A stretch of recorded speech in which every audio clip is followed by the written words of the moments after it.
You're listening to Africa Business Radio, where you get up-to-date insights on the Africa business landscape. Log on to www.africabusinessradio.com. Your favorite shows are available on podcasts. Download them on our website and mobile app. Africa Business Radio, towards a profitable Africa. All right, so we're going to the next interview right now. I've got Dr. Ayotunde Coker, who has over 30 years international experience across Europe, USA, Asia, and Africa. A distinguished career of 28 years in the UK, including roles as senior management consultant, Capgemini UK, CEO, EMC Sachi. Oh, Sachi, okay. Oh, Director Egg Bank and the first European Justice Bank, Global Applications Director of BP. My God. Chief Technology Officer, UK Criminal Justice, Group IT Director, UK Ministry of Justice. In 2007, he was chair of the UK Government Enterprise Architecture Board. Oh, my God. All right, so I feel like I'm talking to the right person. Not just the right person, the person that is going to probably change the game right now. It's good to have you here. It's a pleasure to be here. It's good to see your name, Ayotunde. Yes. You don't look like a Nigerian to me.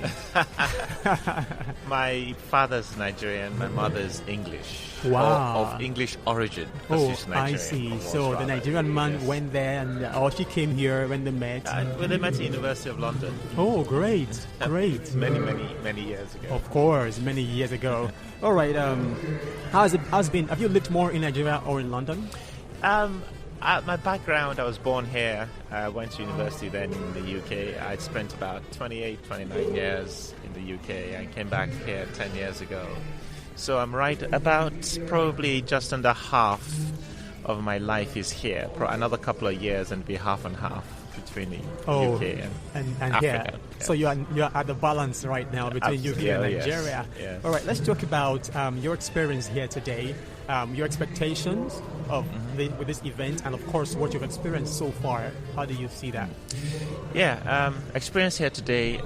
Been really pleased to have been here through the agenda. Some great discussions. Great insights and some very, very practical insights, actually.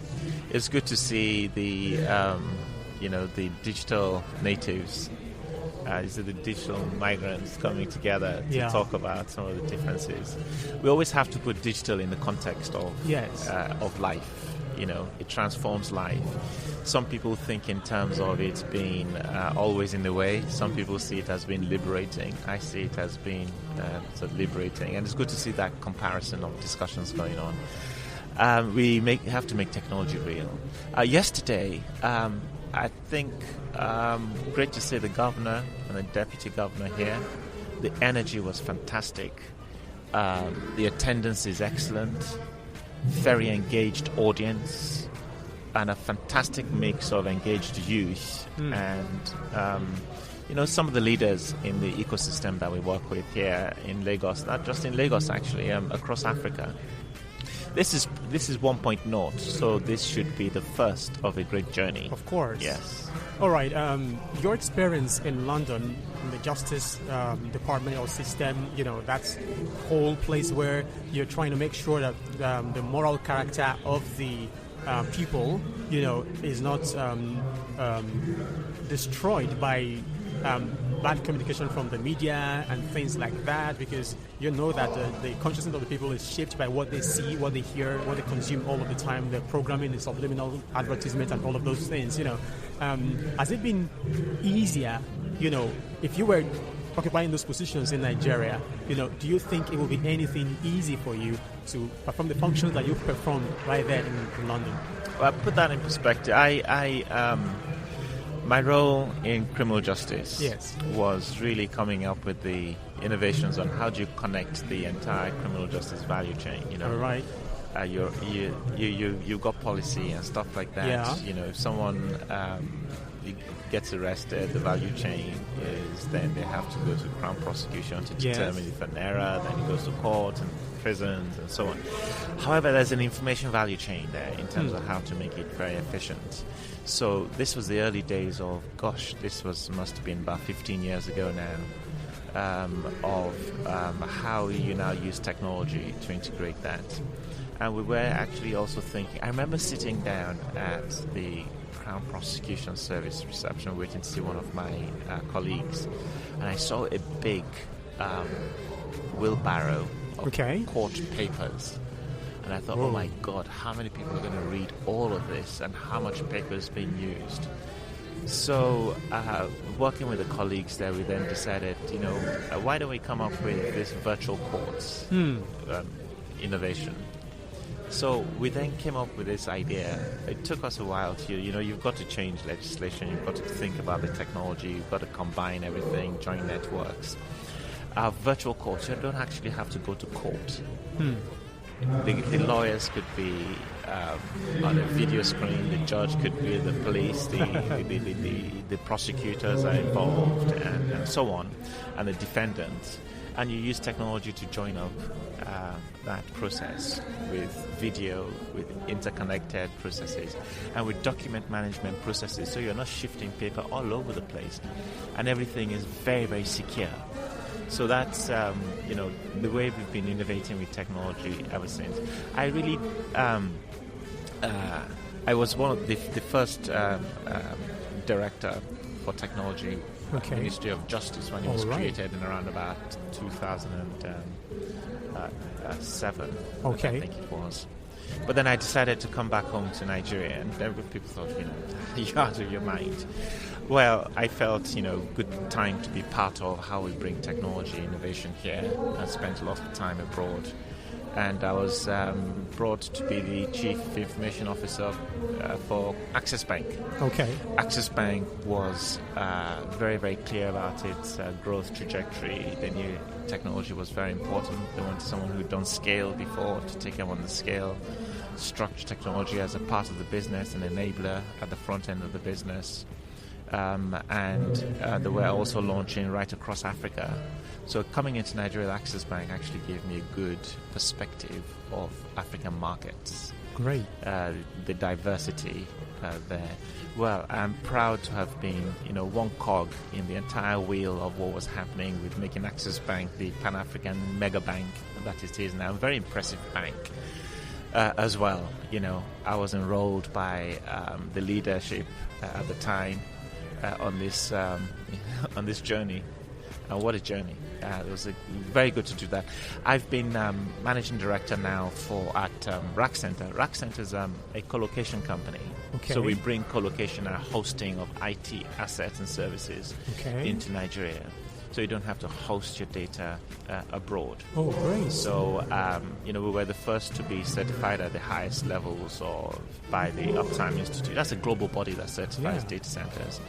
We're also what's called carrier neutral. So we're not a carrier. So we have all the carriers in there and all the ISPs, the Internet Exchange Point of Nigeria. So we localize data in Nigeria. We host it. And we're starting to host cloud and a cloud exchange. So you don't have to go abroad to get your cloud. You can actually deliver some of those here now. In Nigeria. It's in Nigeria. It's, really critical infrastructure. And from Lagos, we can connect Nigeria, we can connect Africa, we can host, get people to pay lots of money building data centers, you can outsource that. So it's been quite a journey. This brings me to a very important question of security. All right, I know that a lot of websites are still out there right now. Once they see your ISP is Nigerian on the website, they'll probably just tell you error 404 or something like that. You can't access this particular website because your country is listed as blacklisted or something like that.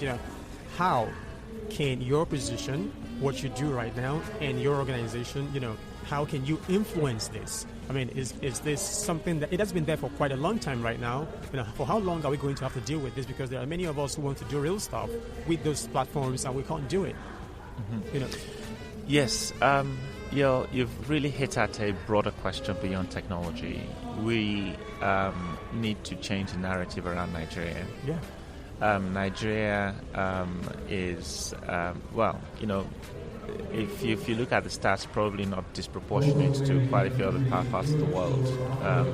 But a perception is a perception. But the other thing about technology is the technology gives you statistics, so you know where the DNS comes from. Exactly. That's causing some of these problems. So it's a broader piece of work we need to do to change narrative and also to really educate people here that they might get up to their own activities. What they're doing is destroying the broader prosperity of the country. Other things you can actually also do with technology. You can have, virtual private networks set up, and so on. But nevertheless, that's just masking a root cause. It's not necessarily always the right thing to do anyway.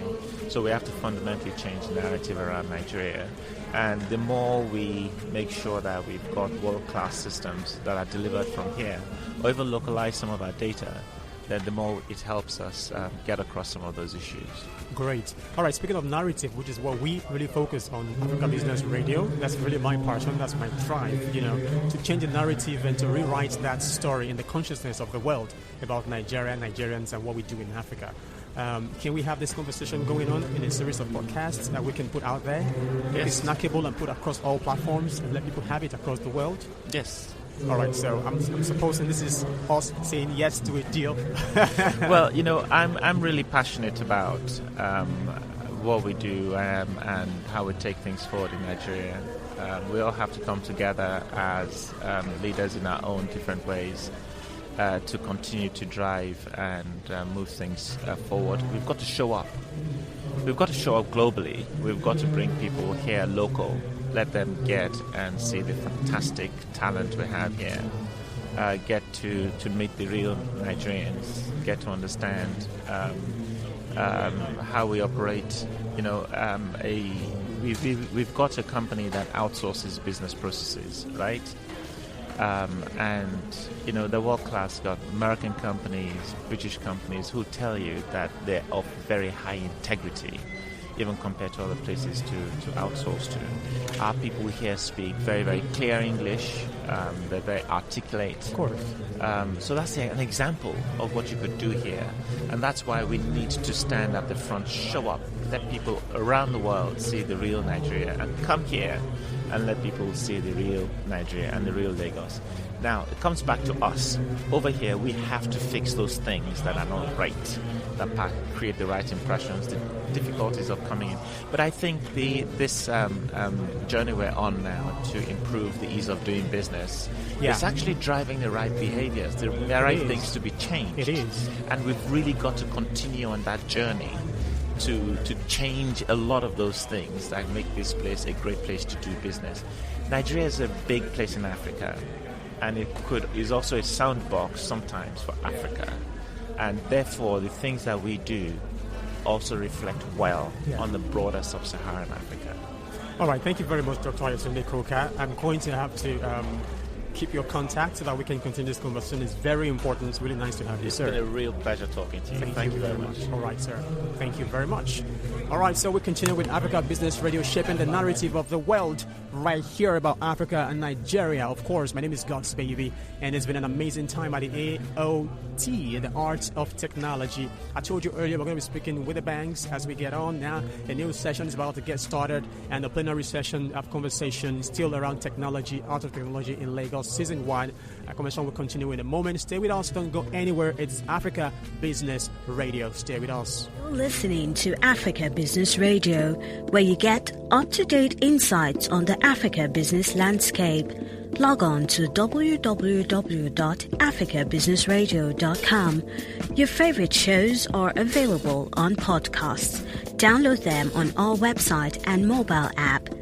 Africa Business Radio, towards a profitable Africa.